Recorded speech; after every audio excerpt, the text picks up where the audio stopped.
이렇게 마음의 스트레칭이 필요하지만 또 한 가지 영혼의 스트레칭이 필요해요. 마음만 부드러워진다고 되는 게 아니라 우리 영혼이 딱딱하게 굳어 있으면 하나님의 말씀이 들려지지 않아요. 아무리 좋은 말씀이라도 영혼이 살아있고 영혼이 부드럽고 영혼이 이렇게 새살처럼 돋아있지 않으면 하나님의 말씀이 안 들려요. 오늘 예수님께서는 그것을 네 가지의 밭을 비유하면서 말씀하시죠. 그래서 처음 밭, 옥토라고 말씀도 하시고, 에스겔의 말씀에 보면 하나님 새 영을 부어주셔서 돌 같은 나의 마음을 부드러운 마음으로 창조하여 주옵소서라고 소망을 해요.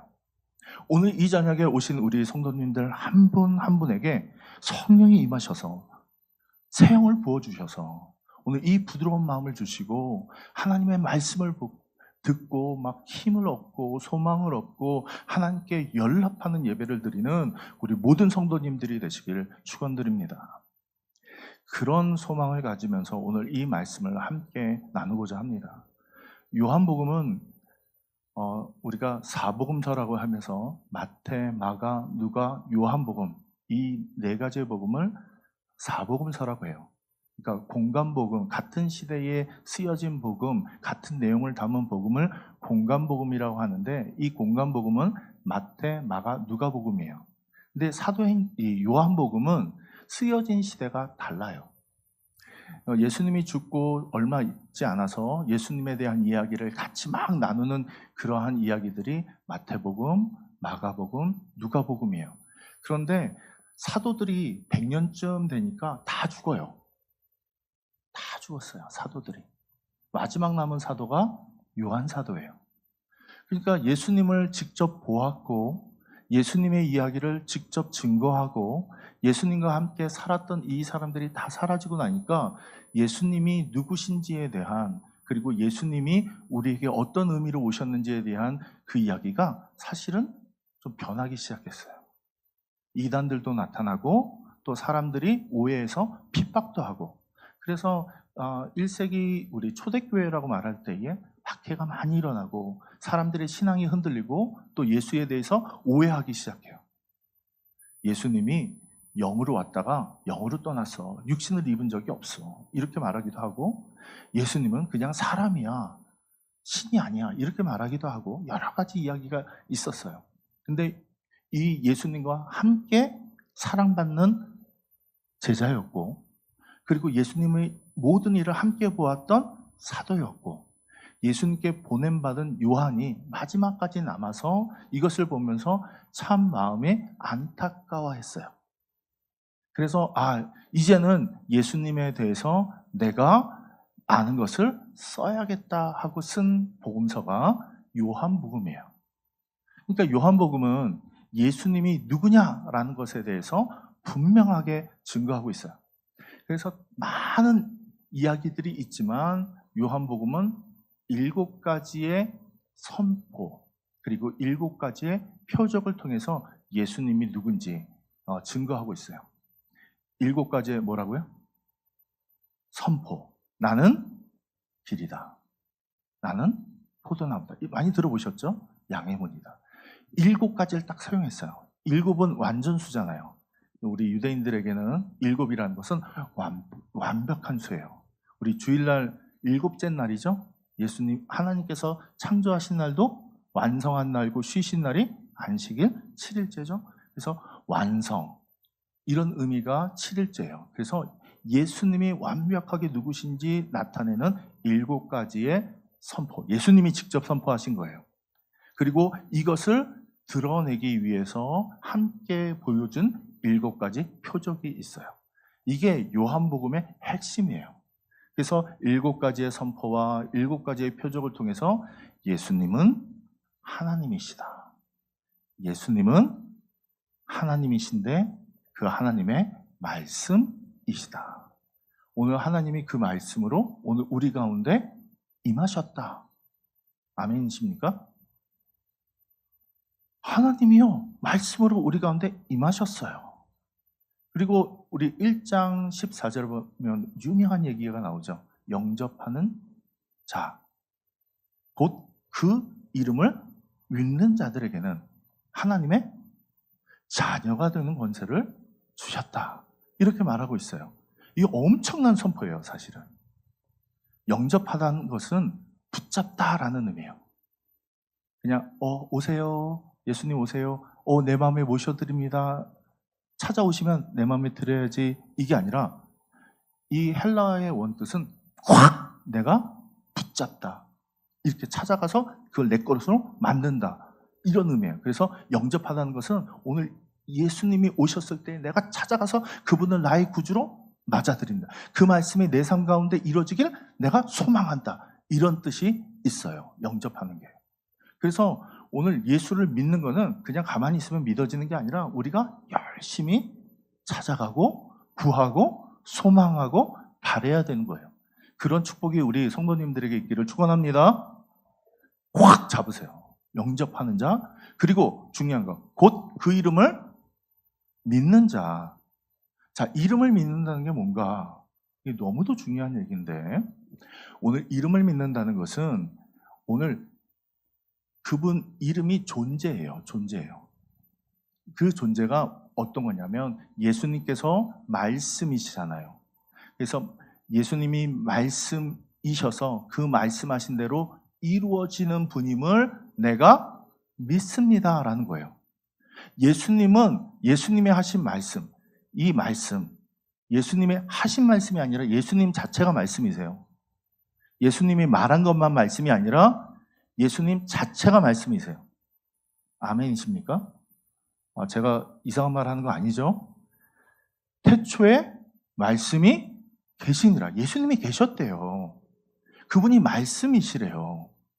그래서 하나님의 말씀으로서 오늘 이 땅 가운데 모든 것을 창조하시고 모든 것을 생겨나게 하시고 그분이 힘을 주시고 구원하시고 능력을 주시고 생명이세요. 그래서 그 말씀대로 오늘 이 땅 가운데 그대로 하나님의 말씀이 이루어지는 그 삶을 사신 분이 예수님이세요. 하나님께서 말씀을 우리 가운데 주셔서 그 말씀이 이루어지는 것을 그대로 사신 분이 누구냐? 예수님이세요.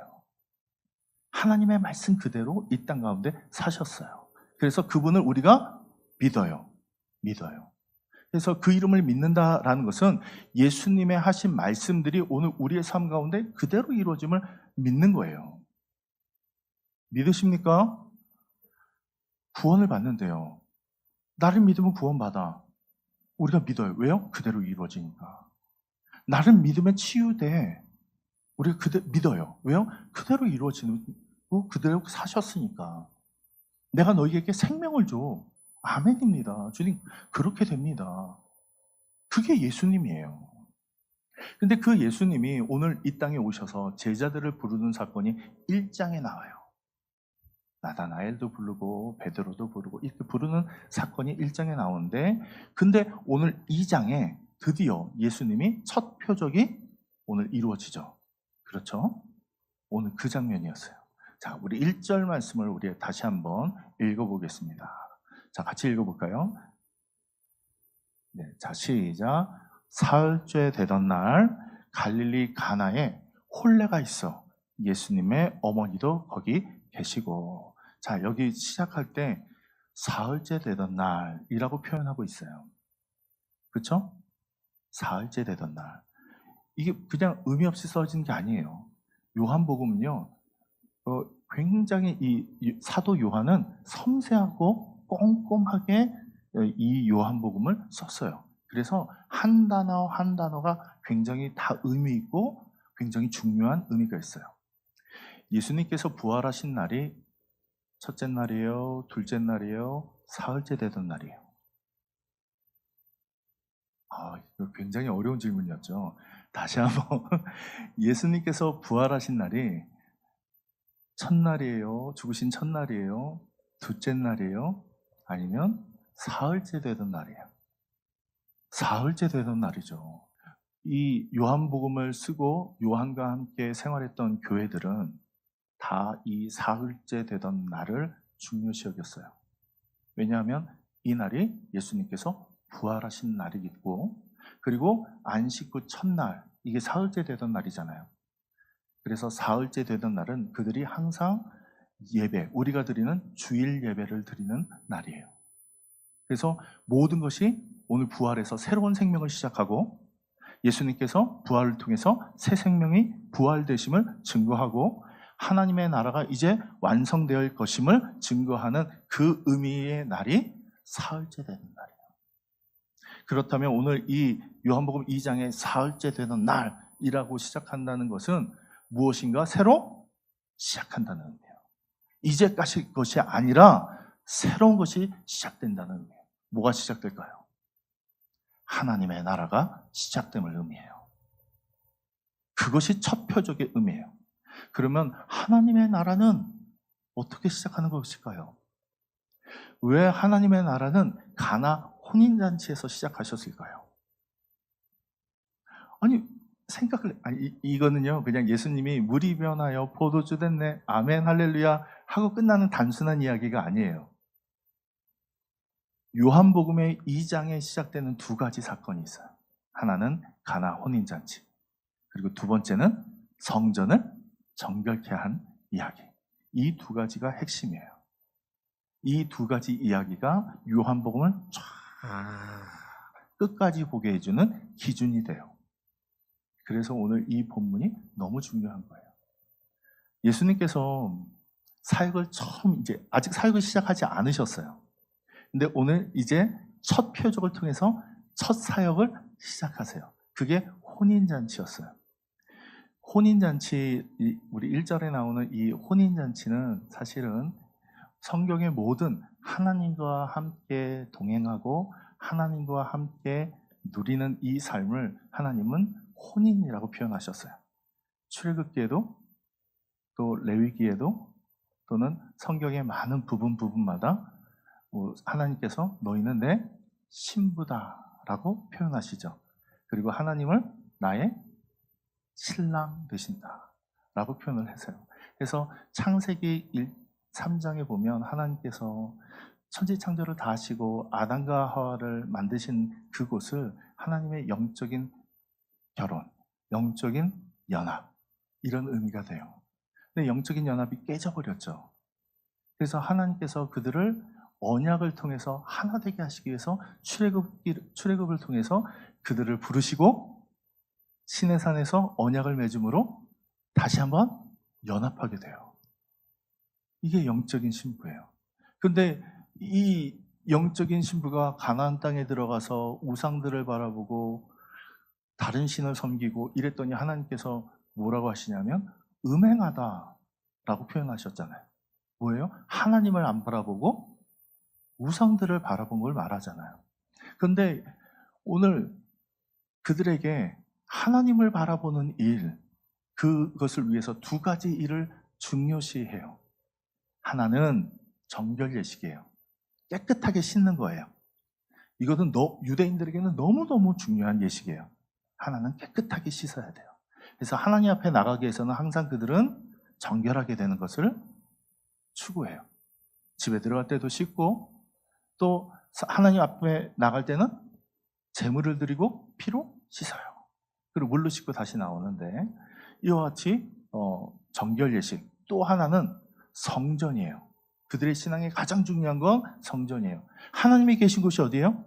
성전이라고 생각을 했어요.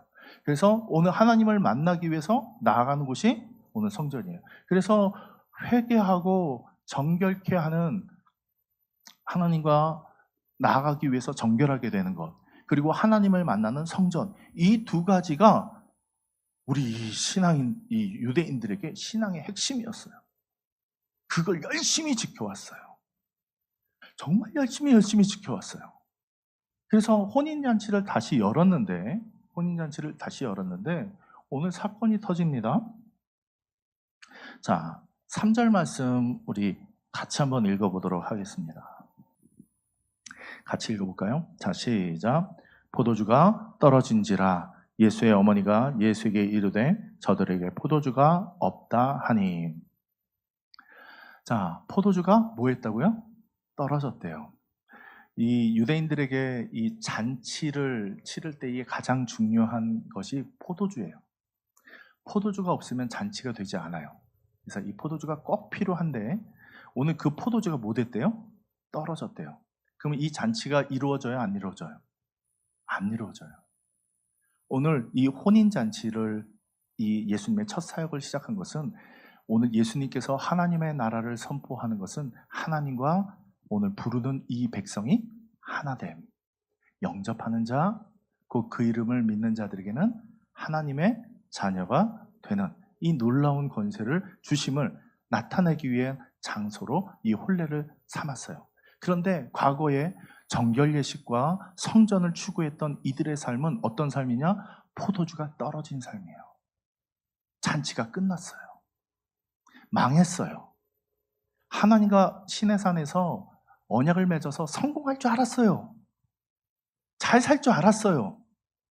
하나님과 잘 동행하고 가나안 땅 들어서 신나게 잘 살 줄 알았어요. 그런데 들어가 봤더니 하나님은 안 보고 딴 것을 봐요. 우상을 봐요. 넘쳐나는 음식을 봐요. 그걸 보니까 이 욕망에 빠져서 다 딴 길로 가요. 그래서 사사기에서는 각자 자기의 소견에 옳은 대로 간다라고 표현할 정도로 자기 멋대로 살아갔어요. 그래도 이제는 바벨론 포로에서 돌아와서 이제 잘 살아야지, 하나님 믿고 잘 살아야지, 그래서 말씀대로 살아야지 했더니 말씀대로 산 게 뭐냐면 율례를 잘 지키는 거예요. 깨끗이 씻어야 돼. 성전을 사모해야 돼. 근데 그게 하나님과 연합됨이 없는 거예요. 형식만 남은 거예요.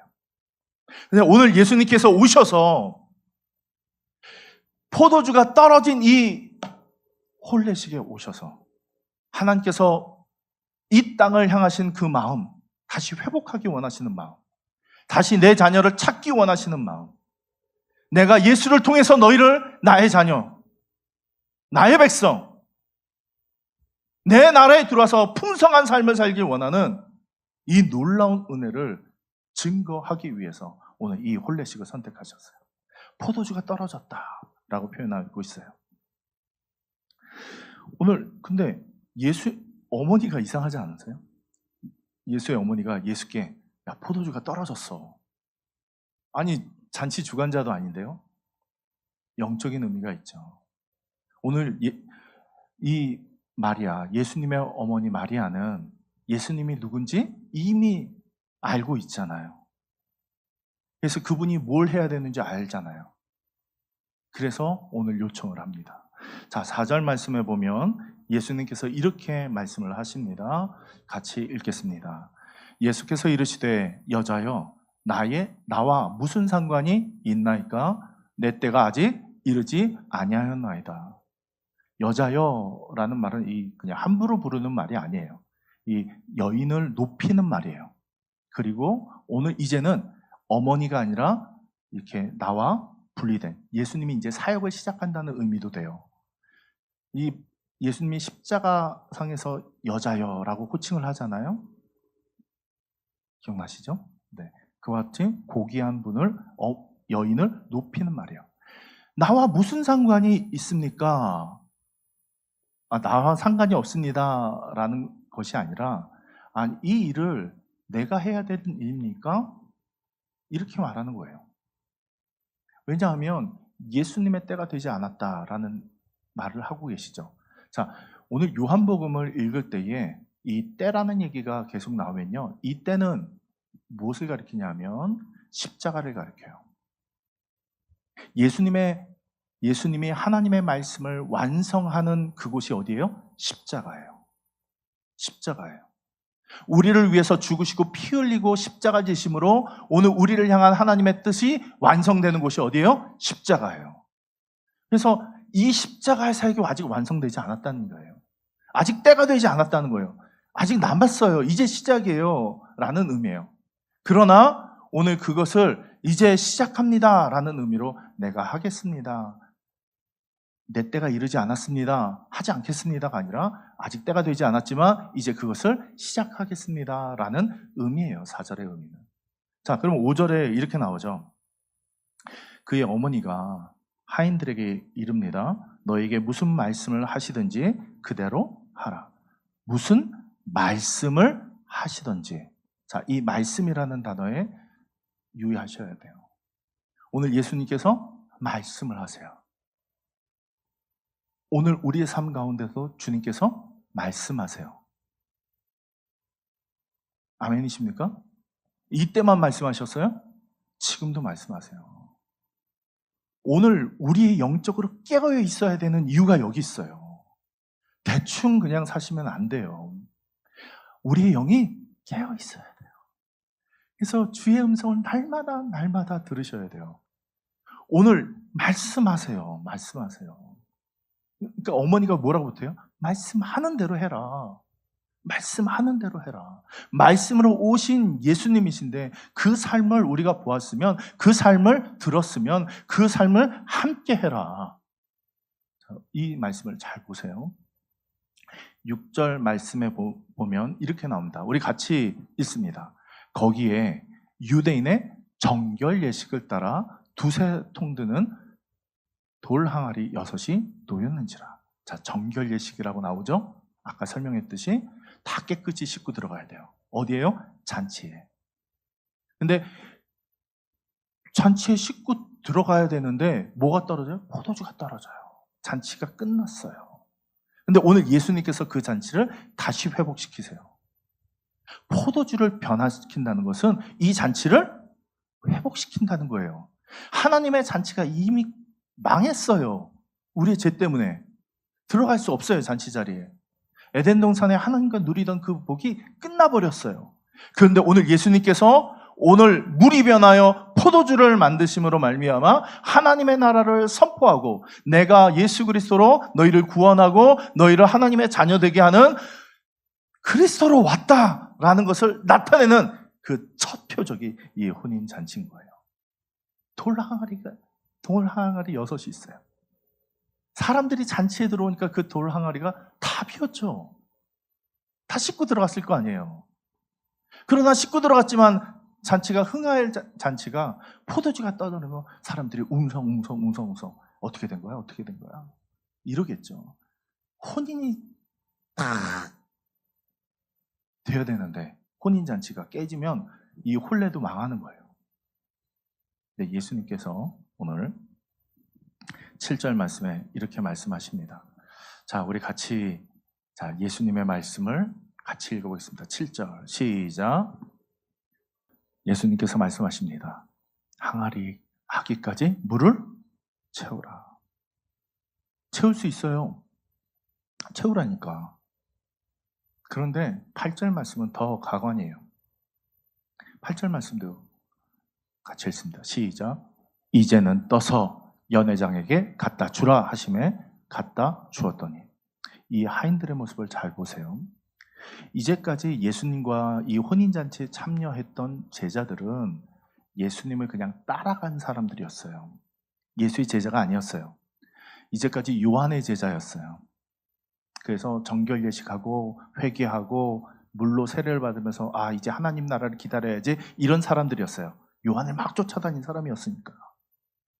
그러나 지금 이제 예수님을 쫓아왔어요. 1장에 있던 모습에서 이제 와서 예수님을 쫓아왔는데 그 쫓아온 곳이 어디예요? 혼인잔치예요. 들어왔어요. 혼인잔치가 열어져야 되는데 망하고 있어요. 근데 지금 제자들은 뭐 하나 이렇게 지금 바라보고 있지만 예수님의 말씀을 어머니가 하인들에게 예수의 말씀을 들어라 라고 부탁하니까 하인들은요 이런 망구도 안 하고 그 말에 순종하고 있어요. 물 채웠어요. 거기까지 할 수 있다니까요. 그런데 연회장, 웨딩 플래너 같은 거예요. 웨딩을 치를 때 모든 것을 주관하고 뭐 됐는지 안 됐는지 체크하고 점검하는 그런 사람이에요. 근데 그 사람에게 갖다 주래요. 아니 물을 떠서 갖다 주면 뭐하나? 지금 잔치가 망했는데 포도주가 없어서 망했잖아요. 근데 이 하인들은요 포도주 그 물을 떠다가 연회장에게 갖다 주라는 거예요.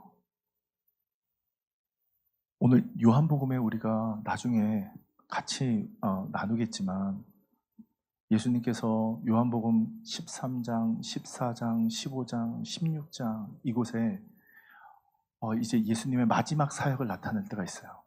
근데 제자들에게 뭐라 하냐면 나는 내가 스스로 한 일이 하나도 없다. 아버지께서 하시는 일을 내가 한다. 읽어보셨죠? 예수님의 삶은요, 예수님의 말씀이라는 것은 하나님이 행하신 대로 행하시는 것. 하나님이 일하신 대로 내가 일하는 것을 우리 삶에 그대로 보여주신 유일한 분이세요. 근데 그분이 오늘 말씀하세요. 그럼 이건 누구의 뜻이에요? 하나님의 뜻이에요. 하나님의 뜻으로 얘들아 물을 떠서 연회장에게 갖다 주어라. 그랬더니 이 하인들이 뭐 했어요? 떠다가 갖다 주었어요. 이걸 우리는 순종이라고 해요. 순종이라고 해요. 오늘 우리의 삶은 예수님이 하나님의 뜻대로 순종하셨듯이 오늘 우리도 하나님의 말씀을 그대로 순종하는 삶을 살기를 원하세요. 이것이 우리의 삶이 예수와 같은 삶이 되는 거고 이것이 사실은 사랑하는 삶이에요. 사랑하는 삶이에요. 그래서 우리는 예수님이 너희가 서로 사랑해야 너희가 내 제자다 라고 말씀하셨어요. 성도들을 사랑해야 되고 또 우리를 넘어서 이 지역에 있는 부자건 가난하건 아프건 안 아프건 또는 젊건 나이 들었건 상관없이 오늘 우리를 통해서 하나님의 사랑이 흘러가는 이와 같은 삶을 사셔야 돼요. 어떻게 해요? 떠다 주어라 하는 것처럼 떠다 주어요. 오늘 뭐라고 증거하고 있냐면 9절 말씀에 보니까 연회장은 물로 된 포도주를 맛보고 몰라요. 이게 어디서 왔는지 몰라요. 사람들은요 예수의 말씀을 대로 우리가 살고 예수의 삶을 살아도 몰라요. 그게 어디서 왔는지. 그러나 그 일을 순종한 사람들은 알아요. 이게 누구의 말씀이라는 거? 예수의 말씀입니다. 이게 누구의 말씀이라는 거? 하나님의 말씀이라는 걸 알아요. 왜요? 들었으니까. 그걸 듣고 순종했으니까. 하나님을 어떻게 우리가 경험해요? 우리가 우리 삶 속에서 말씀하시는 하나님을 만나고 그 말씀대로 순종하는 삶을 살 때 내 의지, 내 생각, 내 판단이 아니라 순종할 때 하나님을 알게 되고 하나님을 만나게 되죠. 자, 보세요. 11절 말씀에 보면 우리 마지막 11절 말씀 같이 읽습니다. 시작. 예수께서 이 첫 표적을 자, 기적이 아니래요. 이적이 아니에요. 마태, 마가, 누가복음에는 기적, 이적이라고 표현되지만 표적이라고 나오는 이 단어는 오늘 정확하게 예수님이 누구인지 나타내는 그와 같은 기적들, 예수님이 하나님이심을 나타내는 그러한 이적들. 우리 이 뒤에 성전을 막 청결케 막 시장통 같은 그 성전을 청결케 할 때 사람들이 야 네가 하나님이 보낸 자라면 표적을 보여줘. 성전 무너뜨려라. 내가 3일 만에 짓겠다. 이렇게 말씀을 하세요. 이게 표적이에요. 표적. 하나님이 보내신 받은 자라는 걸 나타내는 것. 이 첫 표적. 네. 자, 갈릴리 가나에서 행하여 그의 영광을 나타내심에 그의 영광. 누구의 영광? 하나님의 영광. 예수님께서 말씀했는데 그 말씀이 그대로 이루어졌어요. 그랬더니 누구의 영광이 나타났어요? 하나님의 영광이 나타났어요. 아멘이십니까? 오늘 우리가 하나님의 음성을 듣고 하나님의 나라인 것을 우리 삶 속에서 순종함으로 나타날 때에 누가 영광 받으세요? 하나님의 영광 받으세요. 근데 세상 사람들은 그걸 몰라요. 근데 누구나 할까요? 여기 11절 마지막에 나와요. 11절, 우리 11절만 다시 한번 읽어볼까요? 시작. 예수께서 이 첫 표적을 갈릴리 가나에서 행하여 그의 영광을 나타내심에 제자들이 그를 믿으니라. 드디어 제자들이 믿기 시작해요. 옆에서 봤어요. 말씀대로 이루어지는 거. 하인들은 이 포도주가 어디서 왔는지 알았다라고 하고 있어요. 그래서 오늘 그냥 듣는 것과 순종하는 것과 함께하는 게 달라요. 그러나 오늘 그와 같은 순종과 그와 같은 헌신을 통해서 우리는 누구를 봐요? 하나님을 봤어요. 그렇다면 그 하나님이 살아계신 하나님이고 오늘 우리 가운데 함께 하시고 물이 변하여 포도주를 만드심으로 이 포도주는 이 잔치에 들어가기 위한 필수예요. 근데 오늘 이 포도주가 뭘까요? 우리가 나누는 성찬의 포도주예요. 그리고 3일 이 뒤에 나오는 성전을 헐라 내가 3일 만에 짓겠다. 그 뭐예요? 예수의 몸이에요. 그래서 오늘 그리스도 공동체 하나님의 나라라는 첫 원리가 뭐냐? 오늘 예수 그리스도의 피와 예수 그리스도의 살을 우리가 먹고 마시는으로 오늘 우리가 하나님 나라에 들어가는 거예요. 이게 영접하다라는 거예요. 이게 하나님의 말씀을 받는다라는 의미예요. 그래서 우리는 예수 그리스도의 보혈로 깨끗하게 씻김을 받고 그의 살을 먹음으로 우리가 예수처럼 되는 거, 예수 공동체가 되는 거, 이러한 삶을 사는 거, 이것을 우리에게 요청하고 계세요.